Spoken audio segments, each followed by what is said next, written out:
Welcome everyone for being here. We're going to go ahead and get started. So thank you all for being here, introducing yourself in the chat for us today. Um, we're going to get started with Beyond Red Ribbon Week, talking about health advocacy and how we can engage youth in order to promote health advocacy year-round beyond Red Ribbon Week. So just a little housekeeping. We will have a couple of instances today where we will ask you to interact with a poll everywhere. So we really appreciate it if you can give your input at those moments. But also, throughout our presentation today, please feel free if you have any questions or comments to utilize the chat box. We do have our 2P staff here monitoring the chat. And so feel free to go ahead and drop your questions in there in real time so that we can be able to answer them and address them. This training is being recorded, so do not worry if you have to step away for a little bit. I realize that we are presenting these during the school day, and we understand that depending on your role, that sometimes, work calls and you have to step away. So we are recording this and it will be shared with you at the end of our presentation by the end of the week.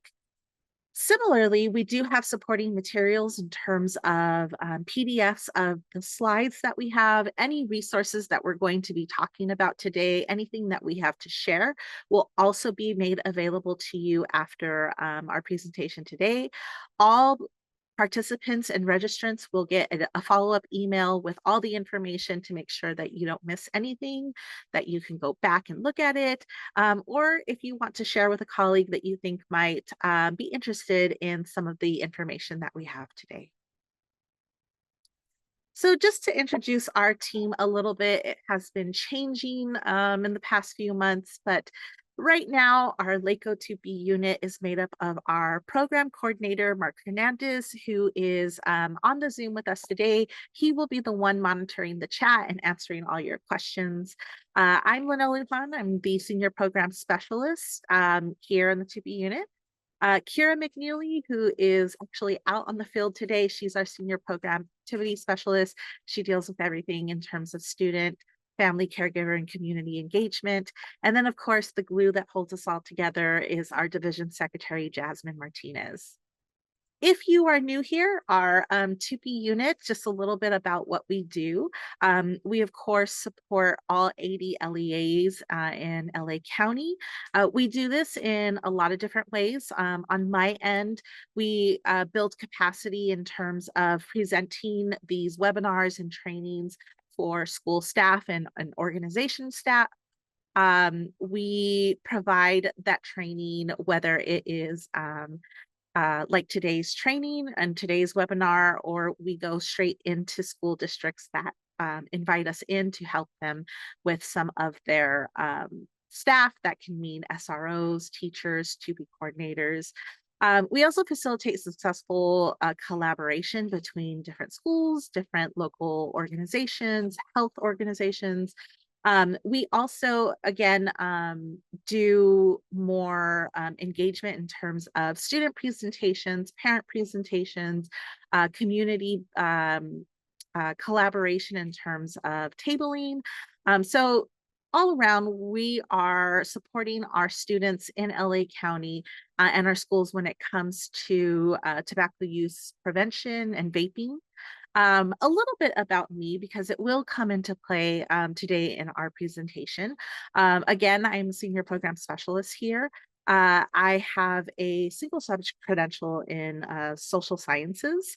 Um, I also have an admin credential. I've taught for 10 years in the middle and high school levels, and I've been with 2P for about 3 years. I'm going on my fourth year.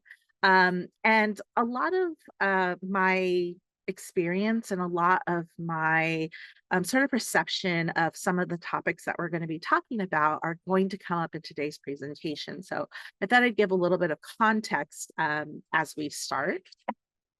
So this is what we'll be going over today. We're talking about Red Ribbon, beyond Red Ribbon. What do we do beyond that? But I think a logical place to start is Red Ribbon Week in general. What is it? What's the brief history? Why do we do it? How does it benefit our students? And then how do we take that and turn it into youth engagement, more meaningful youth led health promotion? How do we do that year round and not just the 8 days in October? Um, we'll go into a little bit of like how to take that work and use AI to leverage this work that you are doing. And then, of course, any resources, any information, anything that we can pass along to you in order to help support you in this work. So, with all of that introduction said, let's go ahead and get started with some of our objectives today. So, of course, we're going to talk a little bit about moving beyond that one-time awareness event, right? We know in education and probably just in life, right, that when we do something repetitively or when we do it often, it becomes more meaningful. It sticks. It just benefits people more. And so we want to move beyond that Red Ribbon Week and do it often. We're going to learn a little bit of strategies on how to embed health advocacy year round, and we'll explore youth-centered approaches when it comes to prevention, leadership, health advocacy.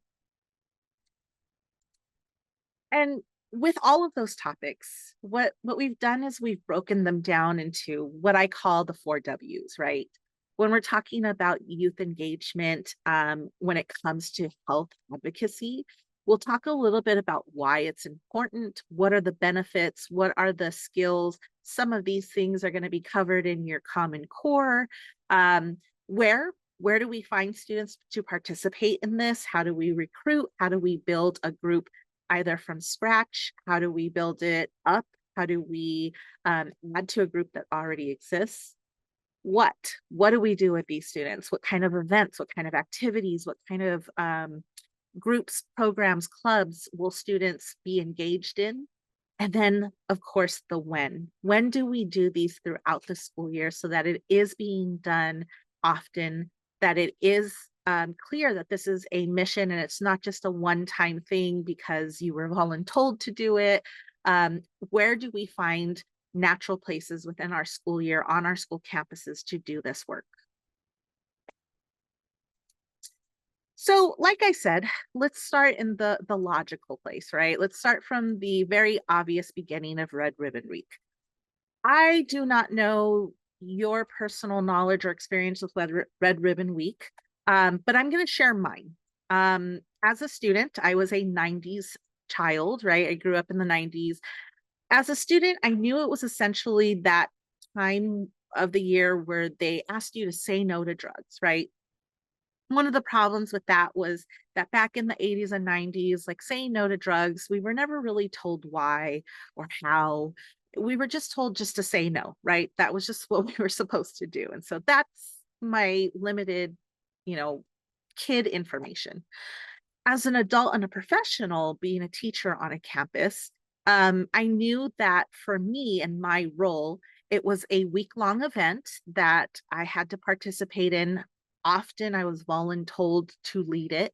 This had something to do with door decoration contests, and sometimes we had, swag to give out to students, pencils that said, Red Ribbon Week or something. And that was really just the extent of it, right? If the funding was there, we got to do some fun things. If not, we got to mention it. The events, the lessons, the assemblies, they really fell on a teacher who was voluntold to do it, right? And sometimes that was me. But I also felt that if it wasn't necessarily meaningful or impactful for me, was it being meaningful and impactful for our students? And if I was somebody who was voluntold and not really executing it fully, which I'm going to totally admit that sometimes I had so much on my plate, especially at charter schools when I taught at charter schools, it wasn't executed fully or meaningfully. And that meant that the students didn't really get it either. So even though we're starting at the beginning, I think one of the big questions is, do our students really know what Red Ribbon Week is beyond the Say No to Drugs Week, right? Do we as educators really, really know? Are we just going through the motions and therefore the students are just going through the motions? How do we make it more meaningful and impactful for students? One thing is their website, right? Their website is really, really robust with a lot of information. It is always constantly updated because every single year, Red Ribbon Week has a new slogan. When I was a young teacher, I didn't know that. I didn't know that there was a new slogan and a new poster every single year. But one thing that they do have are resources for educators and schools to use in the classroom. One I would like to show with you is, while I'll admit maybe not something I would show my seniors because I used to teach 12th grade, it is still a very interesting video that can be shown at the elementary level, maybe even the middle school level. We asked middle and high school students what they think about when they hear the words Red Ribbon Week. Staying away from drugs. Red ribbons displayed all over school. Making healthy choices for our future. That is true now, but do you know the history of Red Ribbon? In 1985, a DEA agent named Kiki Camarena was kidnapped, tortured, and killed in Mexico, working to prevent drug dealers from bringing drugs into the United States. After his funeral, his friends and family began wearing red ribbons as a way of showing their love of Kiki and their respect for his hard work to keep kids safe, healthy, and drug-free. That led to Red Ribbon campaign celebrations across the country and eventually a National Red Ribbon Week in 1988. Red Ribbon Week should be educational and fun, but we can't forget to take a moment to honor the memory of DEA agent Kiki Camarena and his family.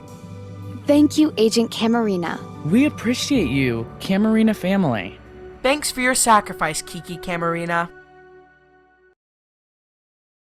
So again, maybe not something I'd show my seniors, but I think it gives a very quick and brief explanation as to Red Ribbon Week. Again, as a very, very young educator that was voluntold, like, hey, you're in charge of Red Ribbon Week, I had no idea that there was actually a person behind the mission of Red Ribbon Week. I didn't know Kiki Camarena's story. I didn't know why it was important. And again, if I didn't know, then my students didn't know, right? Because I wasn't really doing that with fidelity like I should have been. And I wasn't really utilizing some of the resources that Red Ribbon Week was offering, right? Red Ribbon Week, I think it's redribbonweek.org or something. They have lots of resources there, things that can be downloaded. I think leading up to the point, Twitter, now X, they post things that schools can do with their students that families can do at home, because, you know, Red Ribbon Week isn't just a school celebration. It's meant to be something that is observed within families, within communities, all for the benefits of our youth, right? And so if you've never been to the website, I encourage you to go and look. There are different activities that can be done in person. They can be done virtually. There's lots of different resources there, lots of different information, and it really is a great resource. So with that said, how do we move beyond that, right? So we're going to start with the why. And I love this quote by Robert F. Kennedy. Few will have the greatness to bend history itself, but each of us can work to change a small portion of events. And in the total of those acts will be written the history of this generation. And I think it's really poignant because we are talking about this generation, right? I know that I shared what Red Ribbon Week meant for me as a student in the 80s and 90s, but the world is different, right? And we're really talking about this generation who is going to, you know, have the energy, the influence, the power to really make a difference as they grow from young people to young adults. And so our focus really is on this generation. So what is advocacy, right? We're talking about young students really advocating for things that they care about, for causes, for things that they want to support, for things that they want to see change. And again, we're seeing a lot of that today, right? Especially in our young people, especially with the advent of social media and things like TikTok and YouTube, that really gives them a talking piece, I guess you can say, a microphone in order to do that. So we're essentially looking at advocacy as the process of standing up for what you believe in, right? And influencing others. That's one thing. We talk to students sometimes and they are so enthralled with influencers, right? And of course, we have some influencers like fashion influencers, right? But we also have influencers on the other realm, right? We know Greta Thunberg, who is a young climate activist who is now a young adult, but she started when she was a young child. We know that there are others like her, for instance, David Hogg and some of the other survivors of Stoneman Douglas High School, who are now very, very prominent people in the world of advocacy against gun violence. We know that young people are moving through social media platforms, TikTok, Instagram, in order to fight for things that they care about: social justice, equity, mental health awareness, voter engagement. And we want to make sure that because they have all these tools, they have things like TikTok and Instagram, we want to make sure that we are guiding them and leading them on how to do this properly, and how to do it correctly, I guess you can say. So with that, we want to give students voice and choice, right? How do we prepare students? How do we prepare young people and equip them with the necessary tools and practice in order to do this kind of work in their lives and in their communities? How do we set them up to be able to change policies, systems, and programs? One way of doing that is through youth development, right? We are the Tobacco Use Prevention Education Unit. And while, yes, we deal a lot through the lens of tobacco use, vape use, marijuana use, that's kind of the lens that we're coming from. However, when we're looking at the bigger picture, we're really looking at healthy promotion of these skills, right? And so youth development is really using these project-based learning to provide students with the knowledge, with the skills, with everything that they need, not only to live a healthy life, but then to also advocate for others to do so. We know that the knowledge part comes in lessons, curriculum, frameworks, health risks, concerns, research about that. But then what kind of skills have we given them? Whether that's public speaking, coping skills, social emotional growth. What kind of skills are we giving them in order to do this? Now, talking about that lens, right, of tobacco use, because that is where our unit is coming from. One of the biggest things is why? Why would students do this, right? Well, when we do work with schools and we go into schools and we hold focus groups, we talk to students, it's very apparent that teens are willing to advocate against tobacco for a lot of different reasons, right? One is they start to learn the health risks and the downsides of tobacco use. Some of them have family members or friends who have become ill or who have died from smoking, and they feel very strongly about resisting tobacco products. They themselves have sometimes become victims of a disease through second or third hand smoke, most often like asthma. They're aware that the tobacco industry is trying to hook young kids. Usually when we are working with students, when they realize that they're being manipulated, no one likes feeling manipulated, right? Nobody likes learning that they are being targeted by these big companies. Young people also know that They just generally hate the smell, they hate the taste. This is not something that they are usually susceptible to in terms of liking it, right? It's usually done because they want to look cool, they want to help their anxiety. And so there's lots of different reasons why young people are willing to do this work when it comes to advocating against tobacco. Um, but for whatever the reason, one thing is clear. They're willing to embrace a cause, right? They're willing to stand up for their beliefs, try to make a difference in people's lives. And for these reasons, youth should not be overlooked, right? They are a valuable component to of this historic health movement. And so in the meantime, students can learn these valuable skills on how to do this work that they're already willing to do. So let's talk a little bit about some of those benefits that they can learn or get when it comes to advocating against tobacco use or just generally anything that's bad for their health.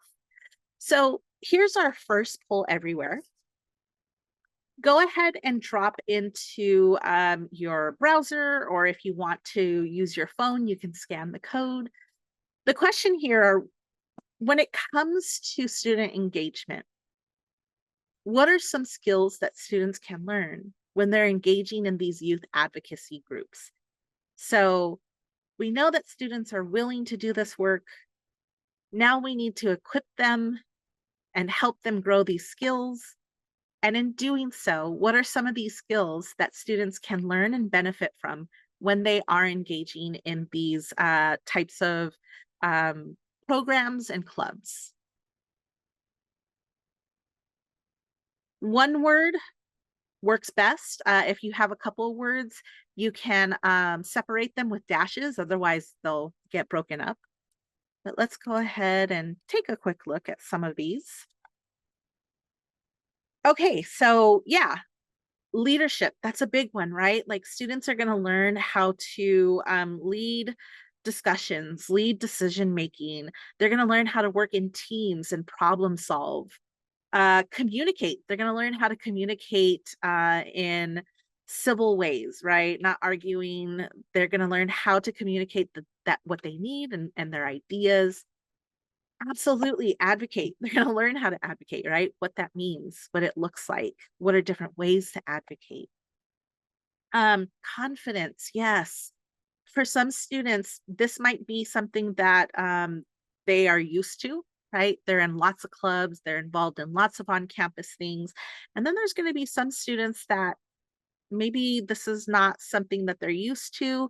It's going to help them build their confidence. It's going to help them build their speaking skills, right? Yes, these are great. Thank you so much for participating in that.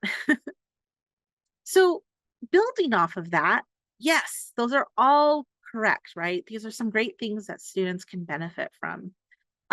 It's one thing to tell students just to say no, and then just hope that they follow that mantra. It's another thing to involve students in this message so that they not only understand how they should say no, but also be able to spread the message to their peers who are more likely to listen to them than they are to listen to adults. So one thing is empowerment or confidence, right? This work will empower students as cultural leaders of their school, of their community, of their group. Awareness. Part of this is that students will need to go and look for information, look for statistics on health risks that vaping does, look for statistics or data on how many students are actually vaping, right? They will build that awareness of what is really going on out there, and then use that information to make better decisions. It helps with their social emotional growth, right? It helps teens understand how their actions have impacts. We know that young people's brains don't finish developing until 25, right? And the last thing to develop are their decision-making skills. And so this is a poignant time for them to learn how their actions have impacts and how others around them are impacted by their decisions. It also helps them build relationships or learn how to build relationships. That can be with their peers, with adults, with their community. It allows them to take ownership, to really take something that means something to them with a sense of purpose. And then another thing is it builds on Common Core and SEL strategies and frameworks, right? Like these are all things that are happening in schools. So why can't they happen with advocacy groups? Why can't they happen when it comes to promoting healthy skills and healthy lifestyles? And so the question in here is, how do we ensure that youth is getting the maximum amount of skills and benefits from engaging in these groups, right? Because they can benefit from all of these things, but we as adults, whether we're their teacher, their principal, their group leader, how do we make sure that they are getting access to all of these benefits? One of those things is outlined in our ladder of youth participation. This comes from Hart's ladder of participation. We are going to look a little bit at what this actually looks like, but we want to stay within the green part, right? Non-participation of manipulation, decoration, tokenism, those are the areas we want to stay away from. We really want to build our young people through those degrees of participation from assigned but informed all the way up to youth initiated shared decisions with adults.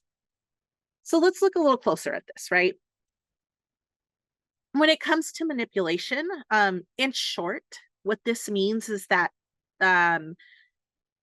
children are used as props, basically. There's no participation for the kids except for just kind of, again, being manipulated, right? They're being used as props. And they're doing so in order to serve adult-driven goals. There's no meaningful input or agency from the young person.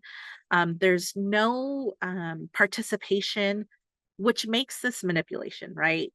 A student is told, here, this is what you're going to do because I said so, and then that's it, right?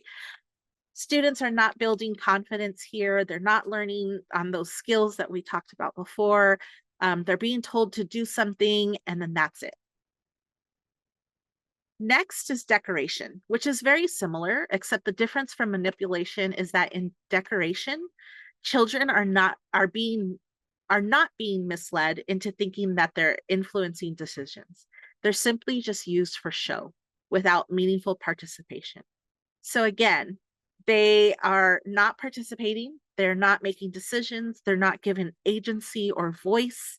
They are just put on for show, once again, to fulfill an adult-driven goal that was thought up by adults, executed by adults, and then students are asked to just perform, basically. When it comes to tokenism, tokenism is when children are given a voice, unlike manipulation and decoration, but it's highly limited and controlled by adults.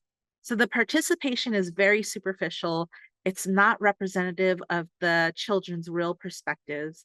And once again, that lack of participation is not allowing our students to learn those skills, to take ownership, to learn how to communicate. It's really limiting them from any sort of participation in whatever it is.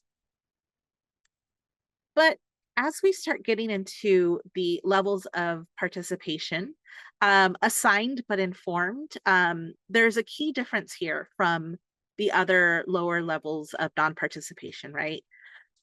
One key difference here from this level to, let's say, tokenism, is that here, students are fully informed and aware of their role, And their participation is respectful and transparent, even though adults set it up.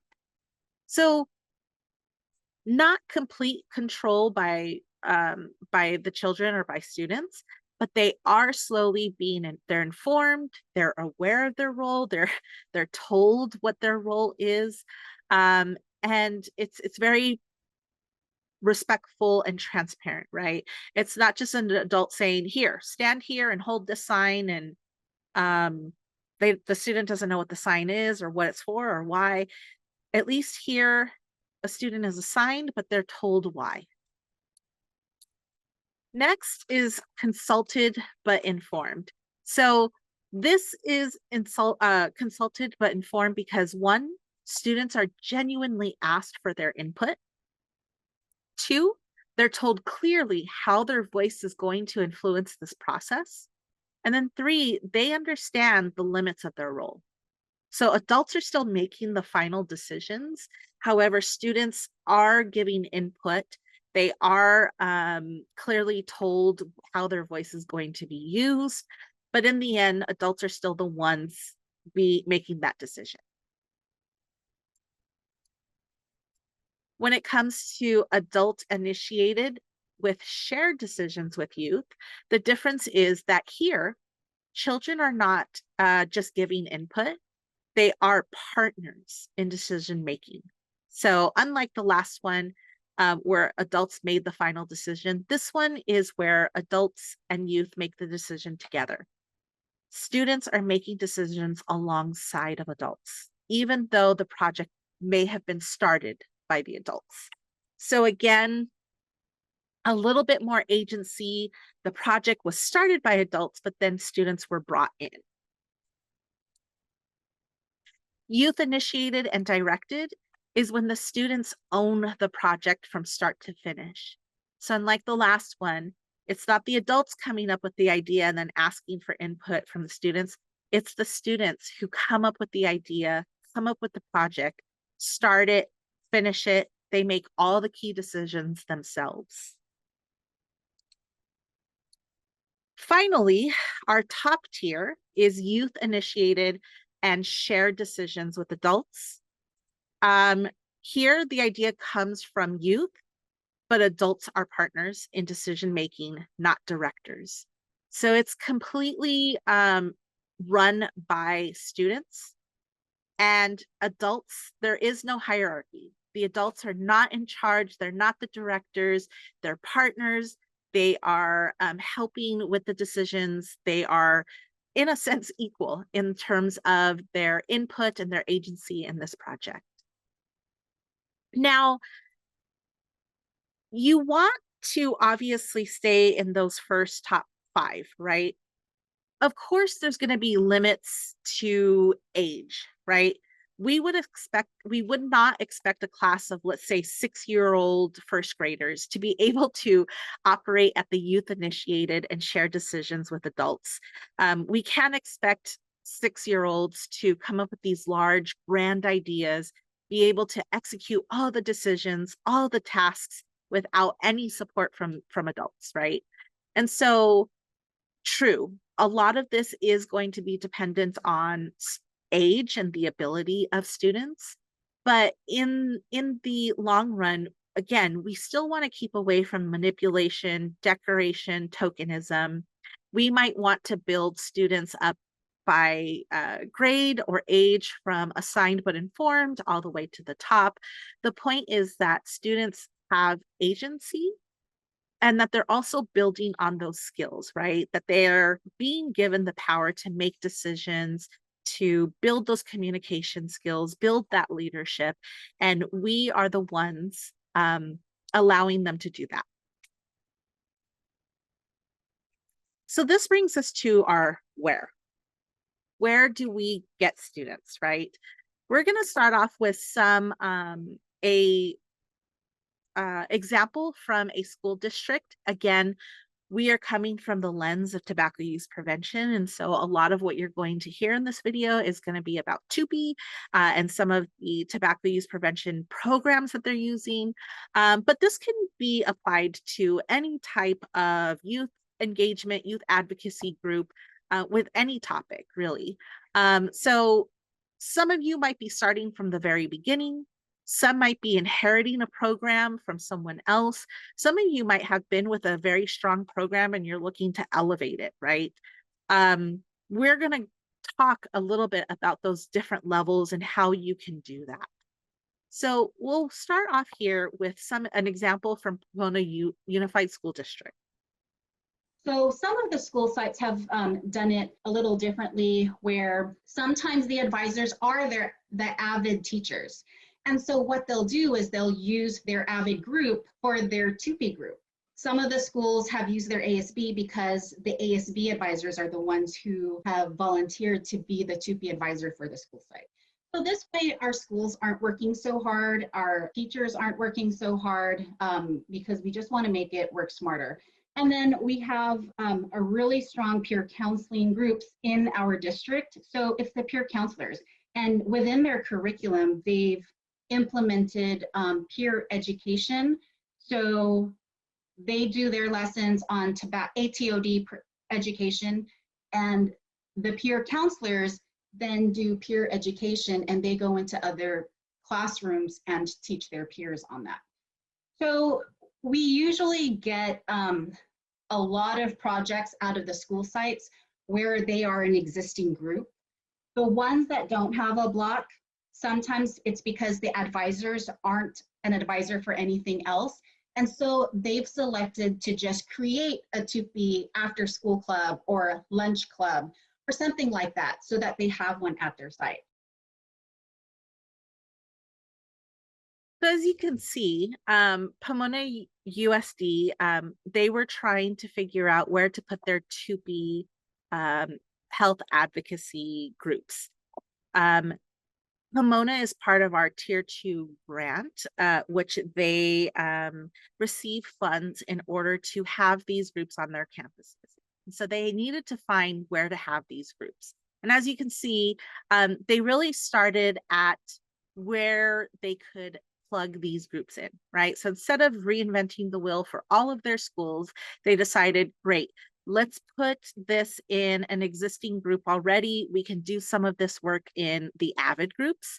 We can do some of this work in ASB groups. And then there are some schools that have peer counseling. Let's plug that into the peer counseling groups. And then as she said, the places that did not have a group that already existed, they decided to build, to reinvent the wheel, right? They did TUPE groups after school. Maybe it was a lunch group. And so really looking at where they can find students, where they can get groups to do this, and then creating those groups where groups didn't already exist, right? And so this is like a great example of like, where can this health advocacy and health promotion happen? Can it fit into an existing group already? And if not, do we reinvent the wheel in terms of an after school, a lunch club, or something bigger, right? So the worst thing that we can do is be unprepared, right? We need to honor young people's time and their busy schedule. Sure, they are young, they're kids, but they have schedules too, right? They have things going on too. And if we're talking about being equal in terms of advocacy and agency, we also have to honor their times and their schedules. And so when it comes to doing this work and starting this work on our campuses or in our youth organizations, we need to prepare for the partnership before engaging youth. One thing we need to look at is our priority population. Based on your goals, what groups are you trying to reach? Is it a certain age? Is it a cultural background? Is it a certain group of students? This is going to help ensure that the work we feel is a good fit for them, right? Next is the process. Essays, complicated online applications, these might be barriers for some students. So you want to make sure that even though youth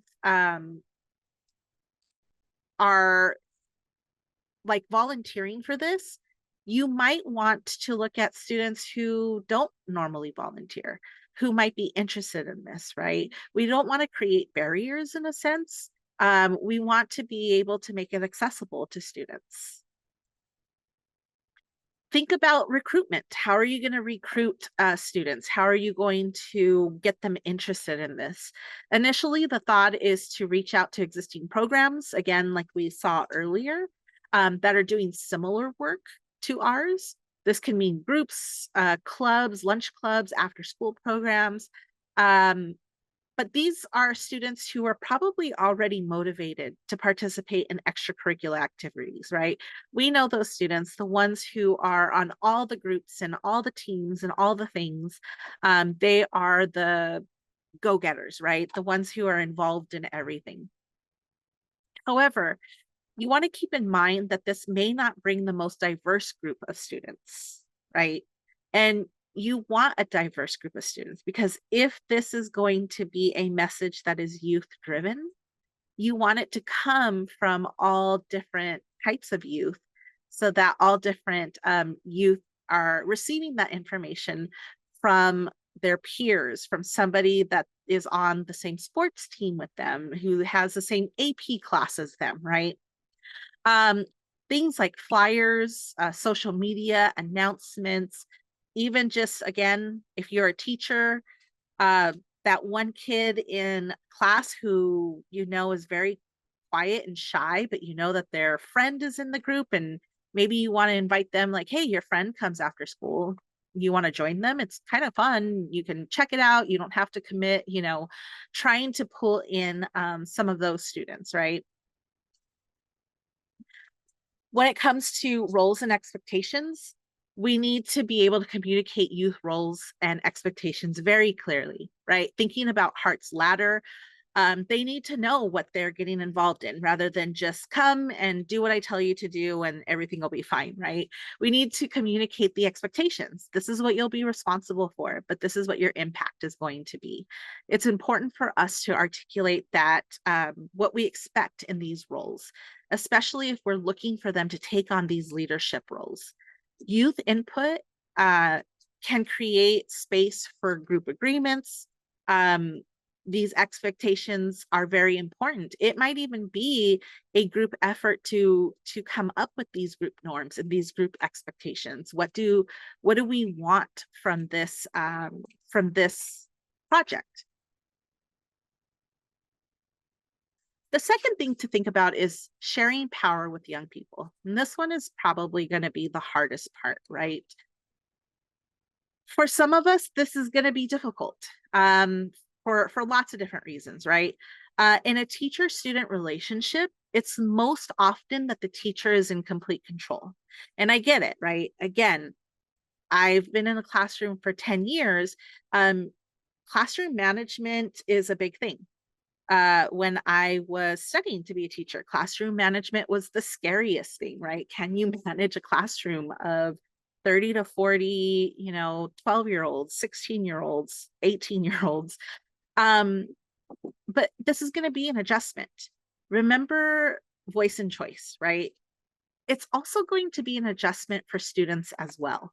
This is going to be different for them, because most of their life, they are probably treated like kids who need to listen to the teacher, need to follow the principal's rules. And while that's still kind of the intent, right? Having respect for the teacher and these expectations, it sometimes is misconstrued as the student doesn't have any choice. The student doesn't have a voice. The student doesn't have any agency. And that is what we're trying to change. So when we're talking about shared power, it's important for young people to learn how to share that power with adults and vice versa. We should not elicit input with youth without empowering them to be decision makers. We need to be able to trust them to lead from the start. We need to allow them to be a part of the planning, the implementation problem, our process, and create the opportunities for them to make decisions and take action. Next, our shared roles. should these roles should be structured with substance. For example, a student should not be present at a conference if they weren't engaged in the project or didn't contribute to the presentation at all. Again, speaking on my experience as a teacher, even as students, right? We have all seen the group projects where that one student in the group, you can tell they did not do the project, they did not help their group mates, but their group mates, in order to get a good grade, made the slide for them, told them, here, just read it and do your part. And it's very obvious, right? It's very obvious that the student didn't write it, doesn't even know what they're talking about. And so we don't want to see that in our groups, right? It's very, very important for the student to be involved. Next is resist, right? For us, we need to resist the urge to edit youth work.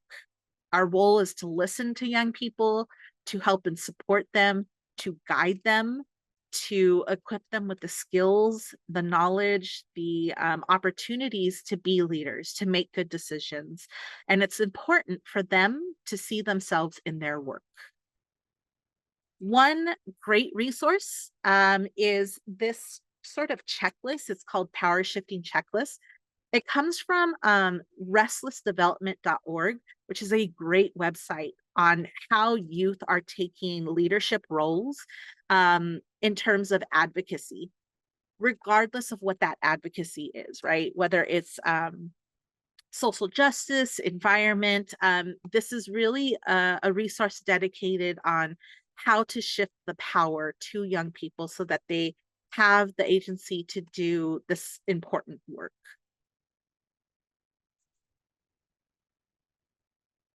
When we're talking about recruiting students, we will talk a little bit about a program called Peer Advocates in Action a little bit later, but this is a great resource as well. A recruitment letter developed by Hillary Roberts. If your organization is at the beginning or looking to strengthen a program that's already existing and you're looking for more, Peer Advocates is a great resource on how to build a program from the very beginning and beyond. Here is the recruitment letter that's included in their booklet. And this is a great starting point, right? You can edit it, you can change it up. But this brings me to the how. Now, I know we didn't talk about the how in our 4 W's, and there's a reason for that, right?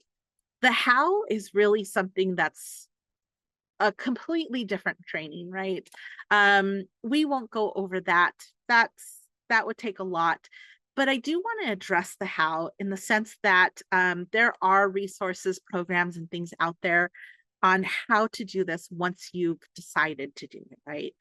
There's so much information and training out there that can help successfully conduct youth advocacy and civic engagement groups. We won't go too much into it, but I'm going to talk about a couple that we kind of partner with here in our TUPE unit. One is the Peer Advocates in Action. Hillary Roberts, like I said earlier, has this 2-day training of how to do this, right? A step-by-step curriculum or guide for trainers and coordinators on how to build peer groups. Again, from beginning to end, from the moment of coming up with the idea, how do I recruit people, and how to sustain those groups. We sometimes offer trainings. I would implore you to keep an eye on our training page to see if we add it. But if not, Hillary Roberts does do trainings at districts. That contact information is there. I've been involved in them. They're 2-day trainings. It's very hands-on, very, I want to say like student input, because Hillary Roberts has been doing this for a long time. And so she talks a lot about the students she's worked with and how some of these things have played out in her classrooms. And so it's a really great training. We also have, I think they just came out with this maybe about a year or two ago, the curriculum. This part is free. Her training does come at a cost, but this is a peer-to-peer training curriculum that can also be used when it comes time to building these peer-to-peer groups. So that's a really great resource if for some reason you're unable to make any of the trainings that we might book, or if you're unable to book her to come and train your school. Another great resource, and this is going to tell you my bias as a former history teacher. Another great resource would be anything coming out of your history and social science departments, units, specifically talking about civic engagement. Just to give you a little insight into what this training includes, it's how civic engagement played into To Be work. Michelle Herzog used to be the coordinator 3 here at LACO for the History and Social Science Department. And back when she was here, she retired about a year or two ago. Back when she was here, she was invited to the 2B unit to give a 2-day training that was her youth civic engagement and advocacy training, but to do it from the lens of tobacco use prevention. And so she took the time to really create a already existing training that she had for like government classes and civic classes, and used it to appeal to our 2B partners. And I have a little snippet here where she talks a little bit about why those things work, that youth civic engagement and advocacy, though it is usually seen in civics classes, government classes, maybe even US history classes, that it goes beyond just those classes. So I'm going to let her explain that a little bit better. So yeah, I'm really happy to be here and look forward to working with you today and tomorrow, and the opportunity to really kick your work up to the next level. I know you're all very interested in your work and tobacco use prevention, with helping young people understand the risks around marijuana use, smoking, vaping, all the great work. I'm familiar with what Mark does, and I know you do similar work here. And I was asked to be part of your work today because we know that your work is dedicated to educating kids about these issues. But what can we do to equip young people to take it to the next level, to take on policy initiatives that would really have long-term effects on ending these use of these substances in a big way? So it's one thing for them to stop using them and maybe educate peers around them, but what can they do to really impact the system as a whole? And that's where civics comes into play. So that's why we've been working together. I've done a few presentations for him last year and glad to be doing it this year too. Because my primary role, I'm the History Social Studies Coordinator at LACO. So yes, I work in the same office as Mark, but my work is really primarily devoted to supporting social studies teachers. But in the realm of civics, we're really moving beyond the boundaries. That civics is not just a social studies thing. That seems like the logical place to put it, because kids are learning about democracy and government and history and all that good stuff. But if we want kids to be civically engaged and impact the world around them, it has to go beyond their social studies. So we're using civics in science class, in health classes, in math classes, in English classes. Last week, I did a 3-day training for ROP teachers because they're really interested in getting kids onto career pathways and finding ways for them to bump that up to the next level so they can really impact this. So again, just kind of like reframing our mind that like civic engagement can live outside of government class, outside of our history classes, right? That civic engagement, advocacy can fit into our health classes, our science classes, our math classes. So when we're looking at maybe getting help, getting resources, or even finding, again, a teacher who might be interested in building these groups on your campuses. The History Social Science Department is going to be a great resource. The history and social science trainings at your local, county offices, like here at LACO, they're going to be great resources on how to engage youth in this civic advocacy, right? So don't be afraid to explore some of those avenues. It's not just for history, it can be used here as well. So that brings us to the what. What do we do with students? What do we do with our entire student body, right? With the entire school district? What are some activities and engagement projects that we can use to engage students? That's going to bring us to our next poll everywhere. So if you can go ahead and again, either scan or open up the browser to pollev.com/Tupi. Tell us a little bit about your experience, right? List some of your school or school district activities that you have seen during Red Ribbon Week. I talked a little bit about my experience when I was a young teacher. It was often used, the door decoration contest. I saw that a lot. Every Red Ribbon Week. What are some things that you have seen or done at your schools in order to promote substance prevention or just say no to drugs? What are some activities that you have seen? And let's take a look at some of those. Ooh, peer lessons. I really like that because we're constantly trying to find instances to get peer-to-peer, right?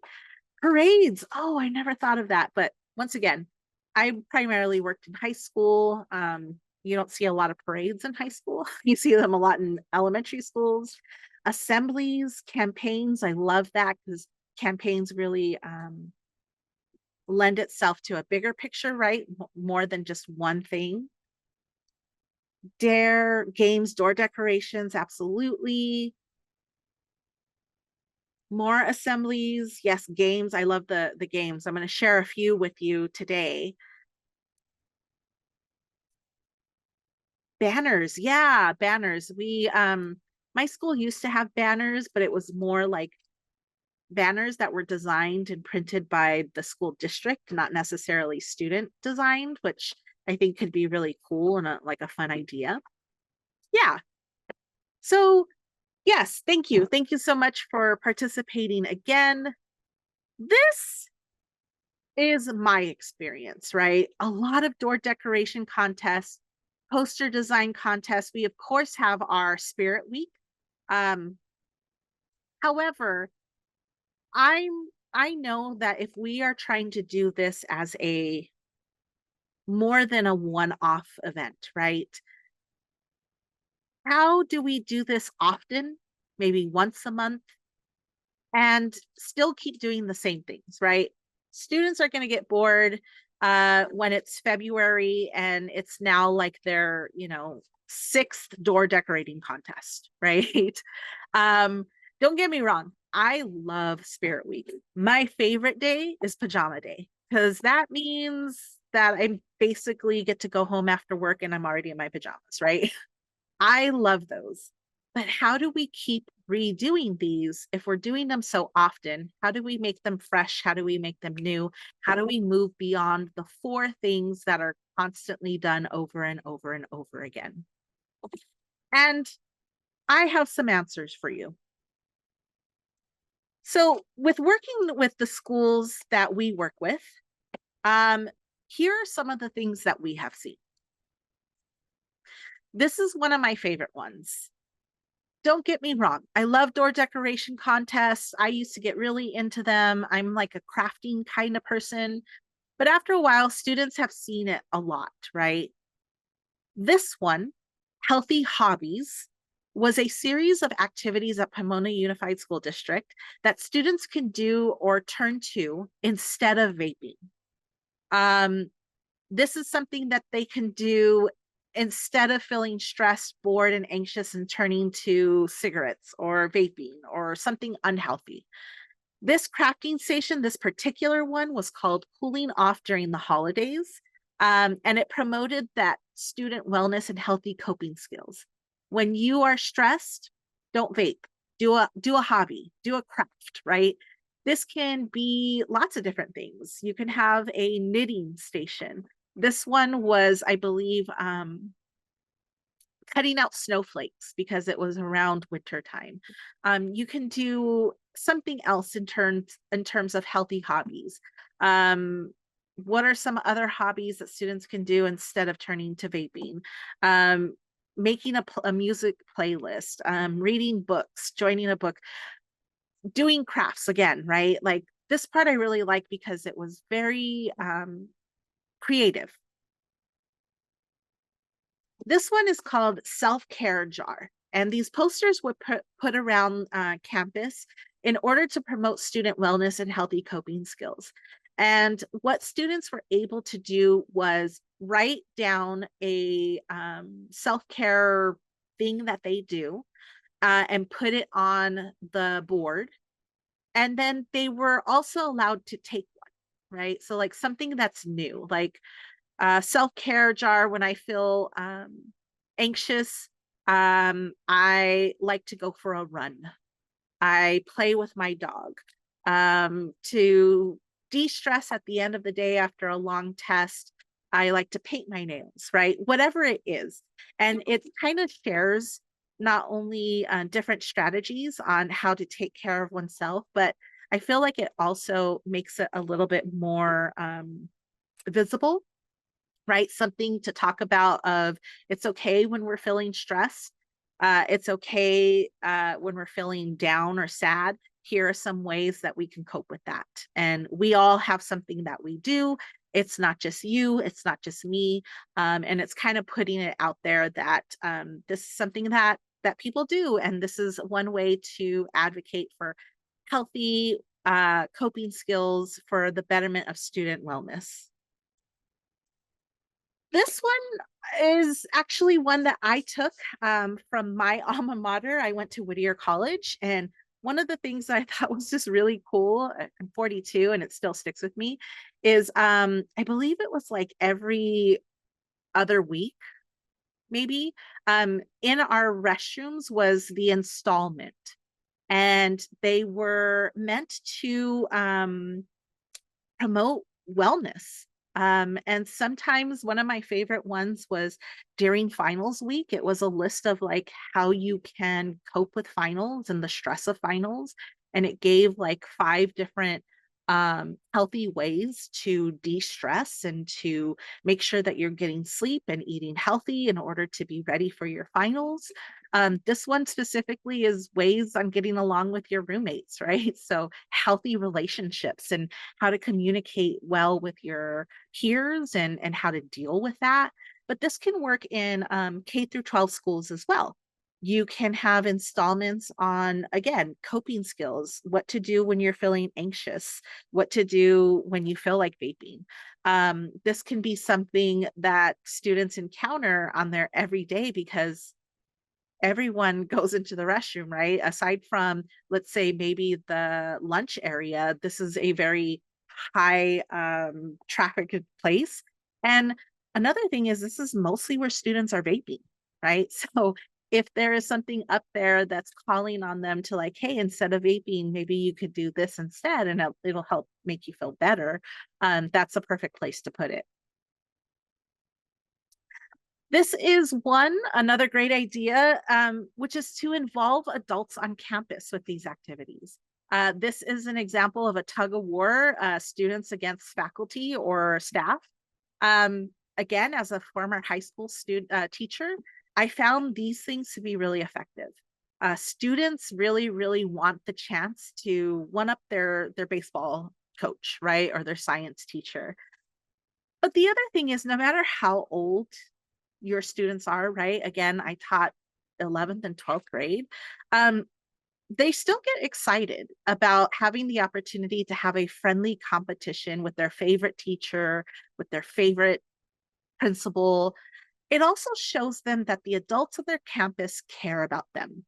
that they are involved, that they are willing to get out there and have fun, that they're willing to participate with them. This one is called Peer Pong instead of beer pong.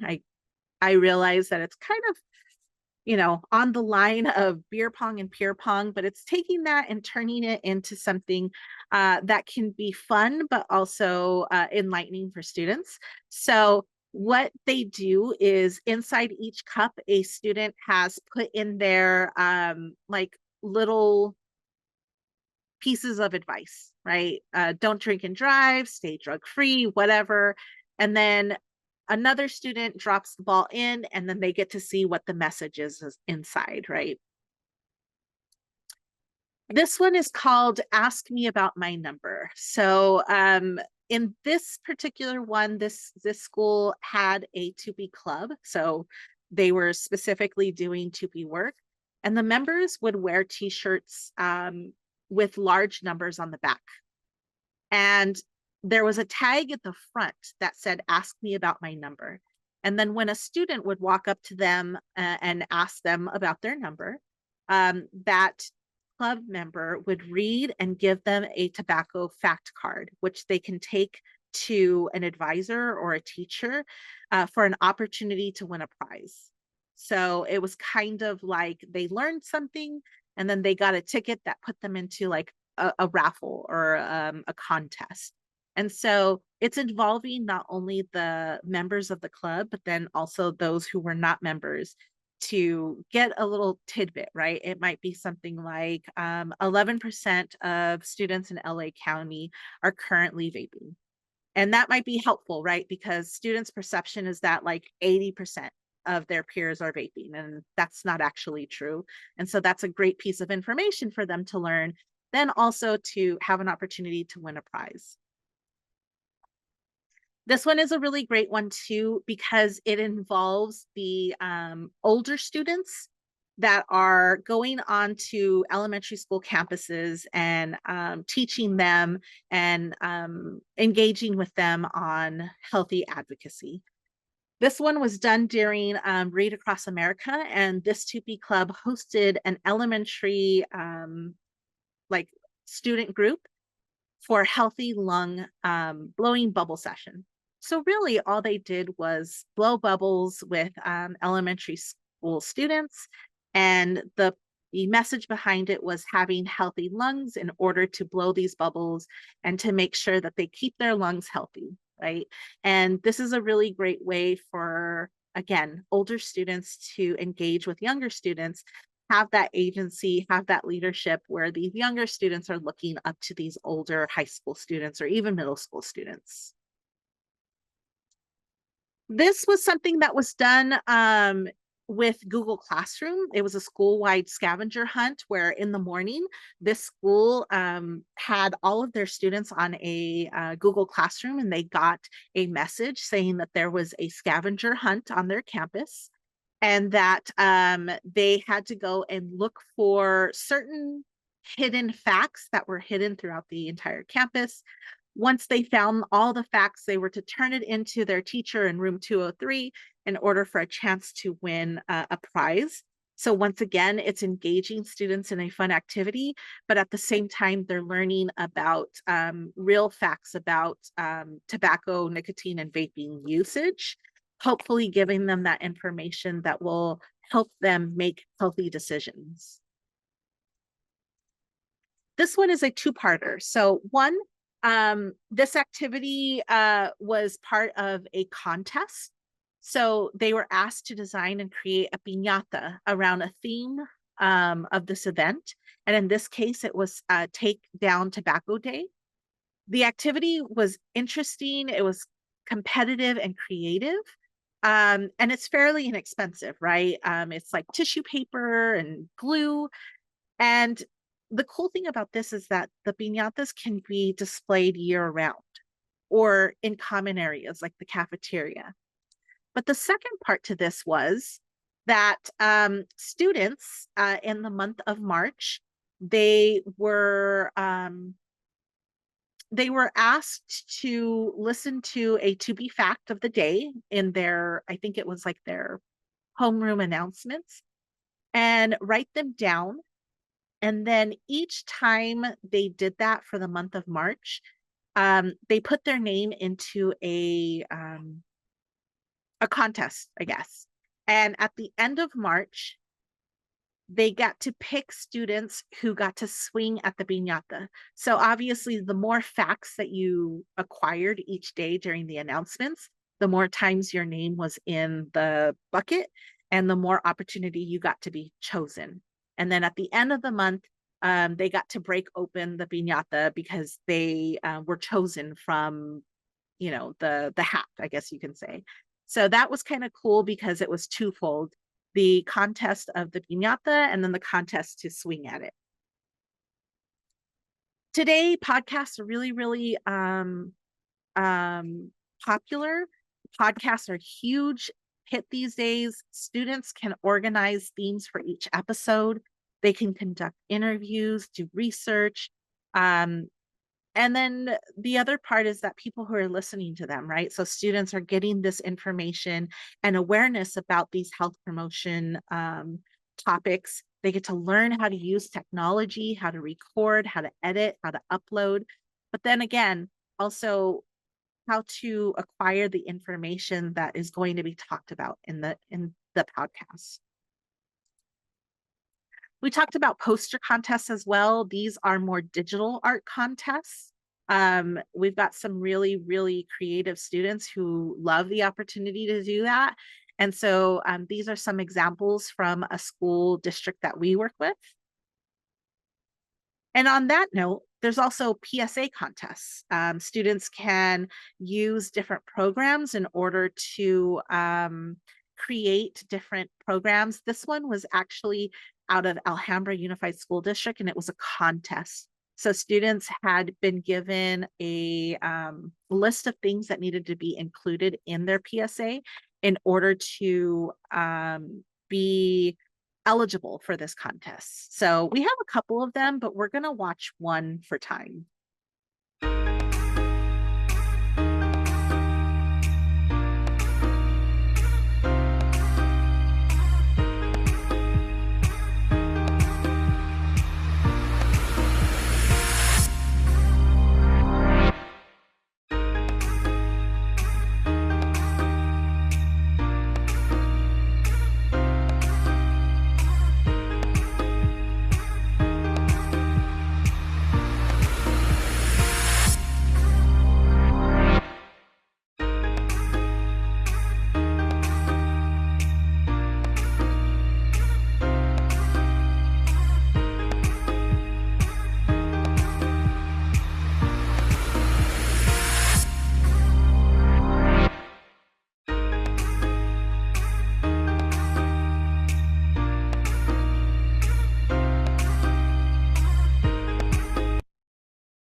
So if we had time to watch all of them, you'd see that there's a common theme. I believe part of the instructions were a time limit, but also that students needed to, one, give some sort of information about vaping. So what are the risks? What are the downsides to it? There was a call to action. So at the very end, they were required to give information on how to either stop vaping or resist vaping, where to get help. And so it was really great in terms of students needed to not only go find that information, but then again, they got to work on their skills of using technology, how to problem solve, how to do whatever was required of them in order to create these. This one is another PSA, but more about self-care rather than vaping. And again, we've got a couple of them, but we'll just watch one for time today. And these were done during COVID. So a lot of the students in the videos have masks on, but they're going to be talking about self-care promotion.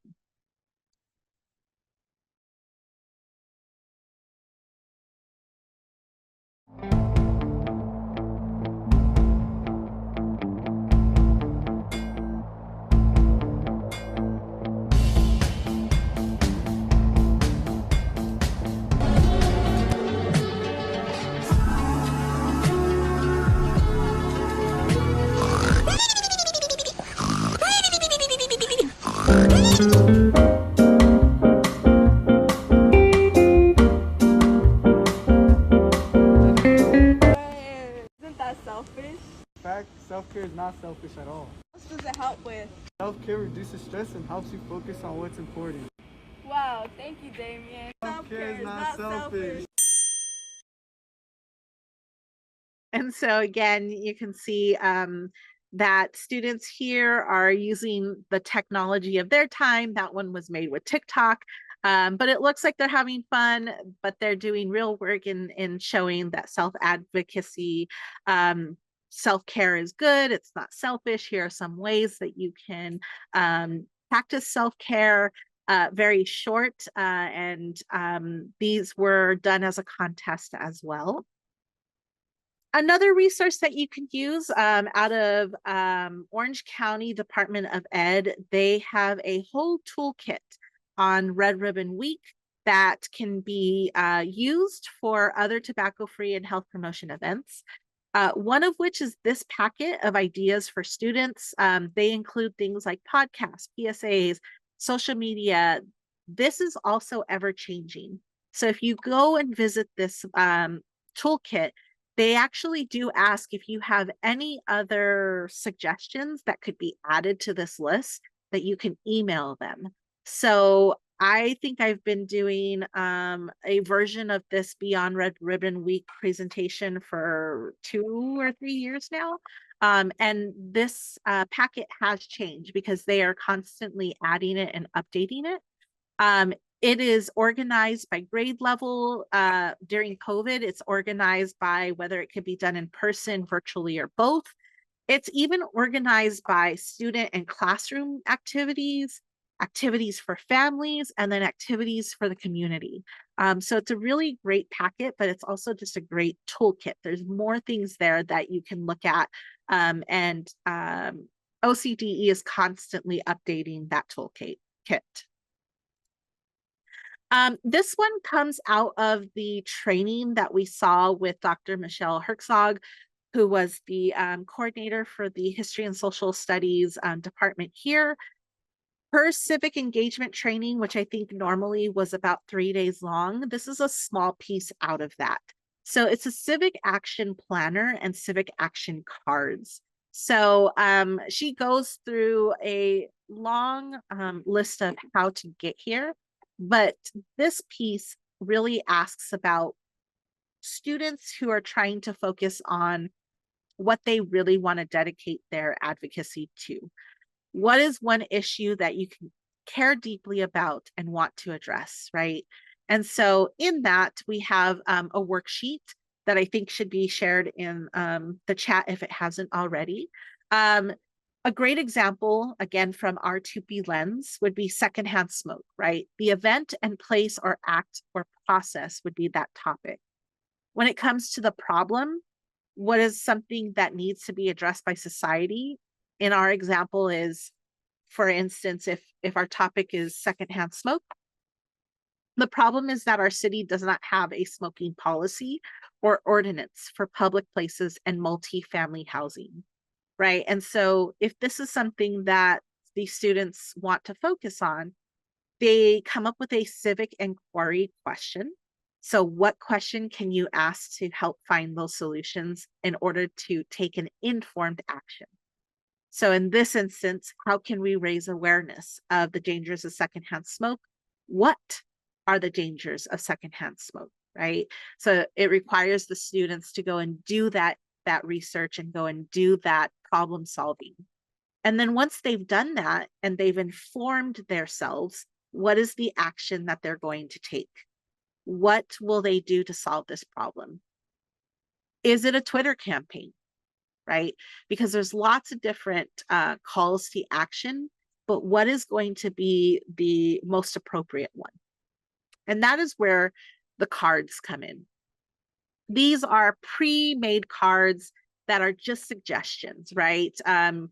Maybe a Twitter campaign is not the best way to solve that problem, but maybe contacting an elected official via email, letter, or phone. This could be something that maybe the students all write letters to their city council, to their mayor. Maybe that is something that would have more of an effect than a Twitter campaign, right? When we're doing this, we want to always remember Hart's ladder. If this is not something that students want to do in terms of ideas that are given to them, we also have cards where they can fill them in themselves, right? What's an idea that maybe is not listed there that you want to use in order to address this problem? Another resource that comes out of our unit is we did a Bridging the Gap on Health Disparities training about maybe a year ago. We do have the recording for that, but we also have a Google Drive with lots and lots of resources available to you on what kind of activities that you can do throughout the year, and how can you address health disparities, those focused student groups on your campuses. So if you're interested in that, go ahead and visit that Google Drive. You can watch the YouTube training, the recorded training. I think it might be about an hour to an hour and a half long.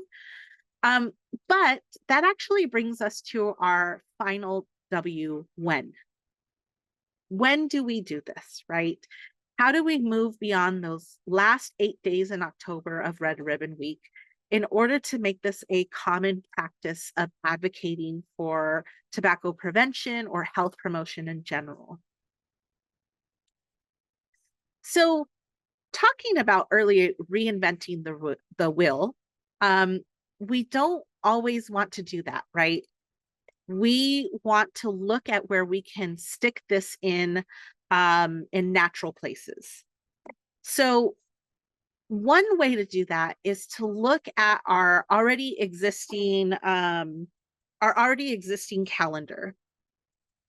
Look at your school district calendar, your school site calendar. Look for those back to school nights, the homecoming day, book fair, parent conferences. Can your group or can your club put a table out in the quad during parent teacher conferences? Can your group be present at the back to school night? Can your group have a station at the pep rally, right? Where are some places that you can already do this that have already been created? And you can really just ask, hey, can we have a table or a station there, right? Another thing to look at is your national calendar, right? Some of these things lend themselves to things that we already observe on our campuses. Things like cultural, historical events, Black History Month, Women's History Month, Pride Month, Read Across America. In high school, we really look at testing season, right? Like students who are taking AP classes, they're feeling stressed. That might be a great time for self-care.